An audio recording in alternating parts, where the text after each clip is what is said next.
Hi everyone and welcome to Phil's Fun Fact Friday from Team Vincent Motorsports in Ayr, Ontario. Today we're looking at this, the original Pathfinder Go Anywhere 2-up sled. That's right, the Nordic 640. Okay, this is not the nicest looking sled in our collection, which is why it is not in our showroom. Yes, it is in need of a lot of TLC, but let's look beyond the rust, flaking paint, and dust. Under all that aging is a great example of a strong built sled for luxurious go anywhere cruising. This chassis is similar to the 64 TNT in 1972. It is all steel with a wide ski stance and a wide 18-inch track. With double steel bumpers up front, this sled is going anywhere it wants to on the snow. Check out the big wide track and the wide bogie suspension kit that went along with it. This sled may have seemed heavy for the time, but that wide track kept it on top of the snow. Moving the sled around may look like a chore, but it's actually quite easy. This sled was one of the very first Ski-Doos to have a reverse gear on it. That's right, reverse in 1973, years ahead of its time.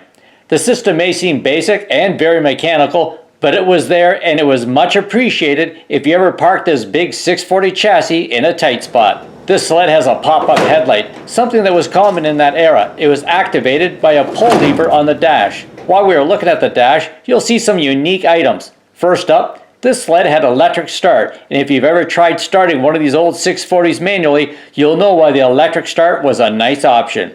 Also on the dash is a cool item of that era, a cigarette lighter. That's right, the family station wagon had cigarette lighters back then, so why not put one on the sled? Will it power up a modern cell phone? One day we're going to try that out.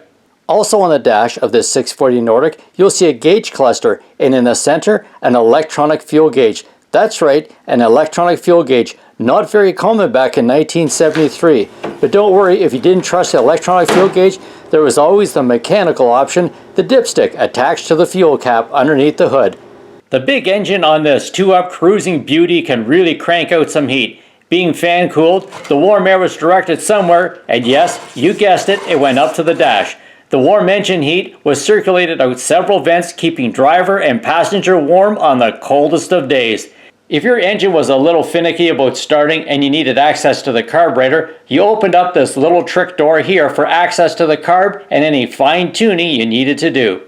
If you needed to change plugs, there was another compartment up on the dash that came off. There you had access to those big Bosch plugs that we all loved so much. This old classic must have some family cruising stories to tell, and one day this classic will be back on the snow creating more cruising memories. Yeah, the old Nordic 640. She ain't a beauty, she just looks that way. Thanks so much for watching our videos here at Team Vincent Motorsports. Remember to like, share, comment, and subscribe to our entire YouTube collection. Team Vincent Motorsports, Ayr, Ontario.